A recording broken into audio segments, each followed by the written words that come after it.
Welcome everyone to Fergo and Freak. I'm your host, the glorious League Freak, and I've decided to record a podcast because I've just watched the Panthers lose their fifth game in a row against the Redcliffe Dolphins. They lost 30 points to 12, and really at no stage did they look like they were really in this game.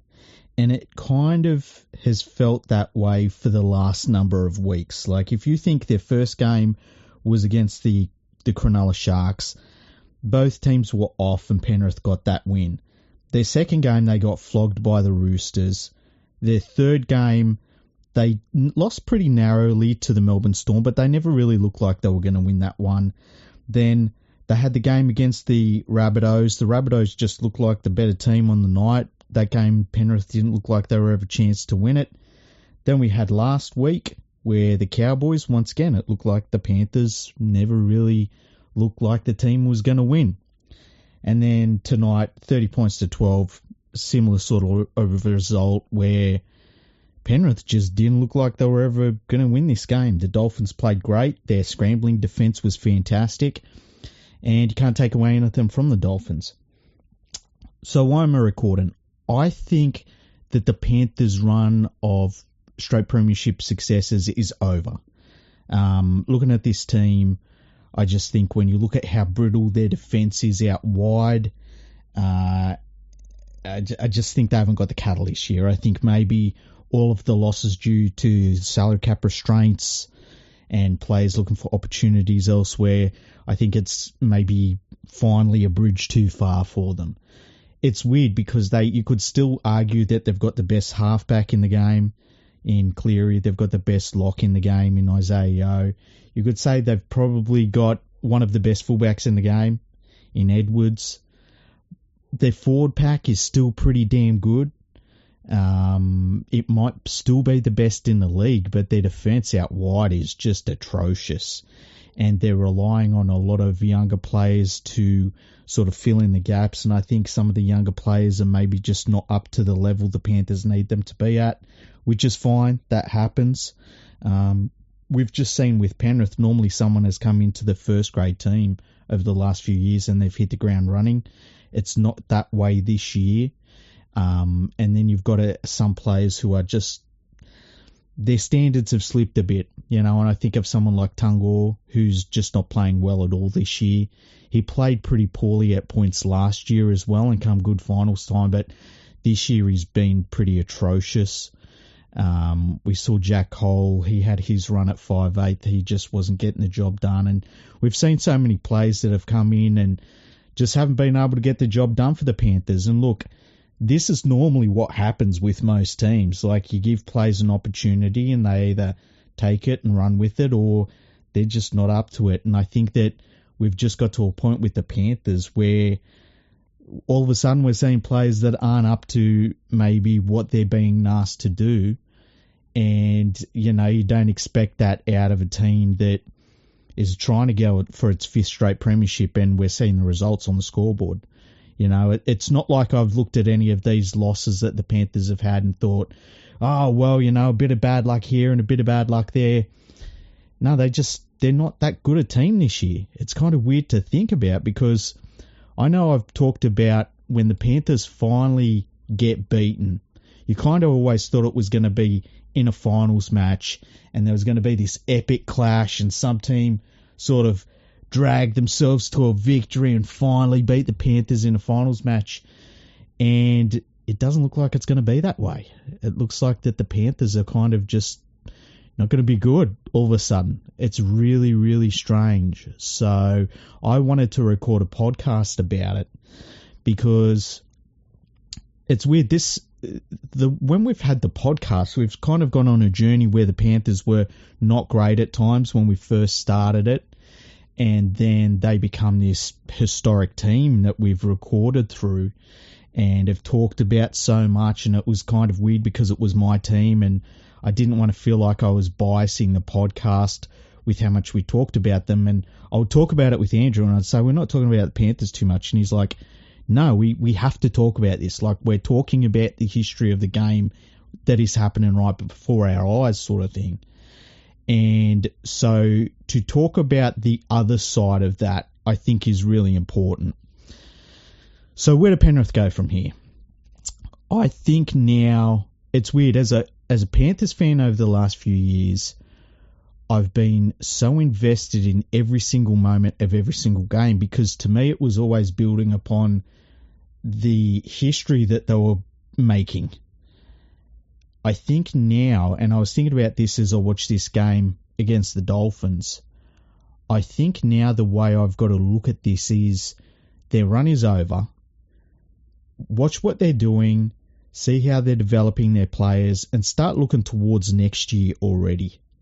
You know, I just think that if you look at what Penrith is doing with their attack, it's always been a bit clunky, but now it just looks anemic. It looks completely anemic. I think the way that the rest of the league is playing has changed a little bit, and I think Penrith maybe need to change a little bit themselves.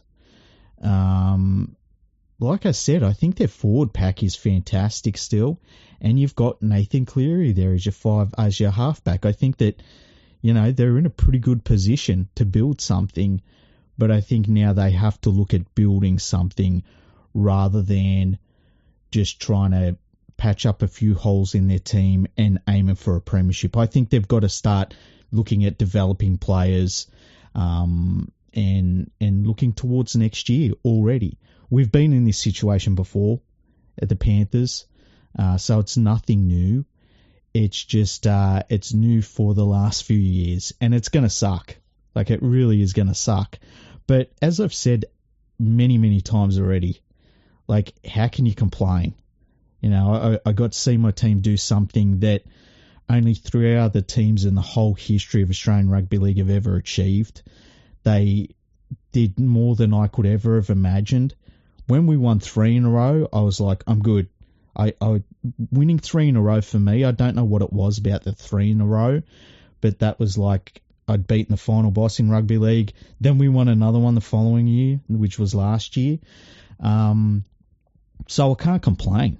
Like, you know, can't complain about it. It's funny, there was a point in this game against the Dolphins where it felt like every break we made, when we'd kick the ball in field, it would go straight to a Dolphin. Or we'd pass the ball, it would go to no one. And just every bounce of the ball seemed to be going against us. And I was thinking how, like, over the last 5 years, it felt like every bounce of the ball went our way. And we would, like, part of winning so many games in a row, or so many premierships in a row, is luck. It just is. And so to see the luck completely turn against us, it was kind of like, oh man, this is the other side of it. This is how the other side lives. So that wasn't fun. But yeah, it's a weird feeling. It's a really weird feeling to see this team that, like, you could rely on so much to not only come back in games, but really put opposition teams to the sword and, like, take opposition teams and really grind them down. They're not doing that this year. And I think a lot of that has to do with other teams lifting their game.